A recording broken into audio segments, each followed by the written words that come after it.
அல்லாஹ் போதும் என்ற அல்லாஹ் கொடுத்ததை கொண்டு குறைவுபடாமல் திருப்தியோடு வாழக்கூடியவர்களை அல்லாஹ் ரப்புல் ஆலமீன் நேசிக்கிறான். அல்லாஹ்வுடைய தூதர் ஸல்லல்லாஹு அலைஹி வஸல்லம் சொன்னார்கள், செல்வந்தம் என்பது செல்வத்தை அதிகமாக சேகரிப்பதோ சொத்துக்களை அதிகமாக குவிப்பதோ அல்ல. செல்வந்தம் என்பது அல்லாஹ் கொடுத்ததை கொண்டு திருப்தி அடைந்த உள்ளத்தோடு வாழ்வதுதான் செல்வந்தம் என்று அல்லாஹ்வுடைய தூதர் ஸல்லல்லாஹு அலைஹி வஸல்லம் உலக மக்களுக்கு ஒரு அடிப்படையை சொன்னார்கள். நிம்மதியோடு வாழ்வதற்கு கோடிகளை வைத்திருப்பவர்களும் இன்று நிம்மதியோடு இல்லை, கோடிகளை தேடிச் செல்பவர்களும் நிம்மதியோடு இல்லை. நிம்மதியுடைய வாழ்வை வாழ்பவர்கள் அல்லாஹ் எதை கொடுத்தானோ அதை கொண்டு திருப்தி அடைந்த உள்ளத்தோடு வாழ்பவர்கள் மட்டுமே.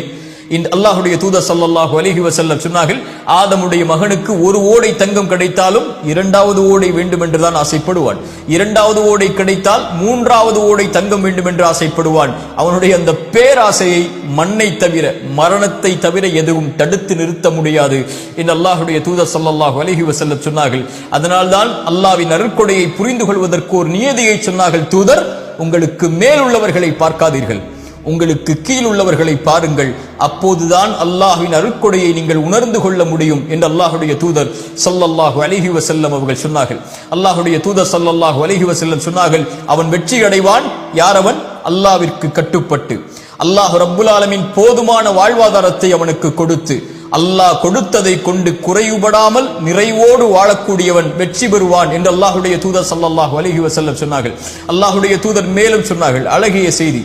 ஒரு நாள் காலையில் ஒருவன் எழுந்திருக்கிறான், பாதுகாப்பான நிலையில் 3 வேளை உணவு அவனுக்கு இருக்கிறது, அன்றைய உணவு இருக்கிறது, ஆரோக்கியமான உடல்நிலையை அல்லாஹ் கொடுத்திருக்கிறான். இவன் யார் தெரியுமா? 3 வேளை உணவு, ஆரோக்கியம், பாதுகாப்பு, இந்த 3ம் ஒருவனுக்கு கொடுக்கப்பட்டால் அவன் அதை கொண்டு திருப்தி அடைந்து விட்டால் ஒட்டுமொத்த உலகமும் அவனுக்கு கிடைத்ததை போல் என்று அல்லாஹ்வுடைய தூதர் ஸல்லல்லாஹு அலைஹி வஸல்லம் அவர்கள் சொல்கிறார்கள். இன்று மனிதன் அது இல்லை இது இல்லை, எனக்கு அல்லாஹ் அதை கொடுக்கவில்லை இதை கொடுக்கவில்லை என்று அல்லாஹ் கொடுத்ததை மறந்து விடுகிறான். தூதர் ஸல்லல்லாஹு அலைஹி வஸல்லம் யாரை முன்னுதாரணமாக சொல்லுவது? அவர்களுக்கு 3 வேளை உணவு கூட தொடர்ச்சியாக கிடைத்தது கிடையாது. 2 நாள் தொடர்ச்சியாக அவர்களுடைய வீட்டில் அடுப்புகள் எரிக்கப்படுவது கிடையாது. 2 நாள் அவர்களுக்கு ரொட்டி துண்டும் எண்ணெயும் அவர்களுக்கு உணவாக கூட கிடையாது. பசிக்காக வயிற்றில் 2 கல்லை சுமந்து அந்த பசியை கட்டுப்படுத்தி வைத்திருந்தவர்கள். அல்லாஹ்வுடைய தூதர் ஸல்லல்லாஹு அலைஹி வஸல்லம் உடைய வாழ்க்கை இப்படி வறுமையிலும் ஏழ்மையிலும் பசியிலும் இருந்தாலும் இரவு ஆனால் சொல்லுவார்கள், யா அல்லாஹ், எனக்கு உணவளித்தாய் நன்றி, எனக்கு தண்ணீரை கொடுத்தாய் நன்றி, பாதுகாப்பை கொடுத்தாய் நன்றி. எத்தனையோ மக்கள் உணவில்லாமல் தாகத்தில் பாதுகாப்பில்லாமல் தவித்துக் கொண்டிருக்கும் போது எனக்கு இதை நீ கொடுத்ததற்கு நன்றி யா அல்லாஹ் என்று அல்லாஹ்வை நிறைவுபட வாழ்ந்தார்கள். எத்தனையோ கவலைகள் சூழப்பட்டது, எத்தனையோ பிரச்சனைகள் சூழப்பட்டது, எத்தனையோ போர்க்களங்கள் சூழப்பட்டது, ஆனால் திருப்தி அடைந்த உள்ளத்துடைய வாழ்வை அல்லாஹ்வுடைய தூதர் வாழ்ந்தார்கள். அவர்களைப் போல் மகிழ்வுற வாழ்ந்து மறைந்த ஒரு மனிதன் இந்த பூமியில் இல்லை. அல்லாஹ்வுடைய தூதர் ஸல்லல்லாஹு அலைஹி வஸல்லம் சொன்னார்கள், அதனால்தான் ஜிப்ரீல் வந்து என்னிடத்திலே சொன்னார், 5 விஷயங்கள், எதை வேண்டுமானாலும் செய்து கொள்ளுங்கள், ஒரு நாள் மரணித்து விடுவாய். யாரை வேண்டுமானாலும் நேசித்துக்கொள், அந்த உறவை ஒரு நாள் பிரிந்தே தீருவாய். எதை வேண்டுமானாலும் செய்து கொள், செயல்களில் நன்மையோ தீமையோ அதனுடைய கூலியை பெற்றே தீருவாய். இரவு வணக்கம்தான் ஒரு இறை நம்பிக்கையாளனுடைய கண்ணியம். ஒரு இறை நம்பிக்கையாளனுடைய கண்ணியம் மதிப்பென்பது மனிதர்களை விட்டு தேவையற்று வாழ்தல் தான் என்று அல்லாஹ்வுடைய தூதர் ஸல்லல்லாஹு அலைஹி வஸல்லம் அவர்கள் சொன்னார்கள். ஆம், இந்த உலகில் எல்லோரும் எம்மை விட்டு ஒரு நாள் பிரிந்து விடுவார்கள். பிரிவதோடு மட்டுமல்லாமல் எல்லோரும் ஒரு நாள் எம்மை மறந்து விடுவார்கள். செல்வத்தை சேகரிப்பதற்காக ஓடலாம், சொத்துக்களை குவிப்பதற்காக ஓடலாம், உறவுகளுக்காக வாழலாம், நண்பர்களுக்காக வாழலாம், பிள்ளைகளுக்காக வாழலாம், அதற்காக ஒட்டுமொத்த வாழ்வையும் கழிக்கலாம்.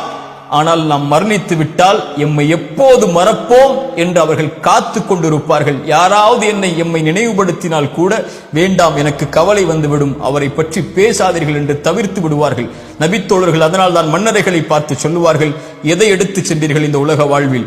உங்களுக்காக செல்வத்தை சேகரித்தீர்கள் என்று அதை யாரோ பயன்படுத்துகிறார்கள் என்று. அப்படித்தான் செல்வத்தை அவன் சேகரிப்பதற்காக வாழ்வை கழிக்கிறான், இன்னொருவன் பயன்படுத்துகிறான்.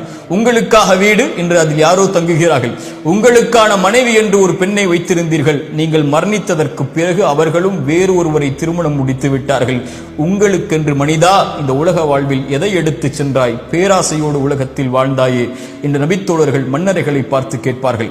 அல்லாஹ்வுடைய தூதர் ஸல்லல்லாஹு அலைஹி வஸல்லம் அவர்கள் ஒரு அழகிய செய்தியை சொன்னார்கள், மனதில் வையுங்கள். எந்த ஒரு எந்த ஒரு ஆத்துமாவும் இந்த உலகத்திலே மரணிக்காது அல்லாஹ் கொடுத்த வாழ்வாதாரத்தை முழுமையாக்காமல். அல்லாஹ் ரப்புல் ஆலமீன் உங்களுக்கு கொடுக்க இருப்பதை அழகிய முறையில் அல்லாஹ் அனுமதித்த முறையில் தேடுங்கள். உங்களை பேராசை மிகைத்து அல்லாஹ் தடுத்த முறையில் ஒருபோதும் வாழ்வாதாரத்தை தேடிவிடாதீர்கள். அல்லாஹ்விடத்தில் இருப்பதை அவன் அனுமதித்த முறையில்தான் அவனிடத்திலிருந்து பெற்றுக்கொள்ள முடியும். அல்லாஹ் உங்களுக்கு தேடி ஒன்றை கொடுத்தால் அதை திருப்தி அடைய செய்வான், அவன் அனுமதித்த முறையில் அதை தேடினாள் என்று அல்லாஹுடைய தூதர் ஸல்லல்லாஹு அலைஹி வஸல்லம் அவர்கள் சொன்னார்கள். நிறைவுடைய வாழ்வை வாழ்வதுதான் இந்த உலகத்திலே செல்வந்தனுடைய வாழ்வு. கோடிகளை வைத்திருப்பதோ அல்லது சொத்துக்களை உலகம் முழுக்க குவித்திருப்பதோ ஒரு செல்வந்தவனுடைய வாழ்வல்ல. இந்த உலக வாழ்வில் வாழும் போதும் மரணிக்கும் போதும் நிம்மதியோடு அல்லாஹ் கொடுத்ததை கொண்டு திருப்தி அடைந்து அல்லாஹ்வின் மீது நல்லெண்ணத்தோடு குறைவுபடாமல், யா அல்லாஹ் எனக்கு நீ எந்த குறைவும் எதிலும் வைக்கவில்லை என்று, அல்லாஹ் எதை கொடுத்தாலும் கொடுக்கவில்லை என்றாலும் திருப்தி அடைந்து வாழக்கூடியவர்களை அல்லாஹ் ரப்புல் ஆலமீன் நேசிக்கிறான். மனிதா, இந்த உலக வாழ்வில் நீ எதை தேடினாலும் ஒரு நாள் உன்னை விட்டு அது பிரிந்துவிடும். நீ யாரை நேசித்தாலும் அவர்களும் உன்னை விட்டு பிரிந்து விடுவார்கள்.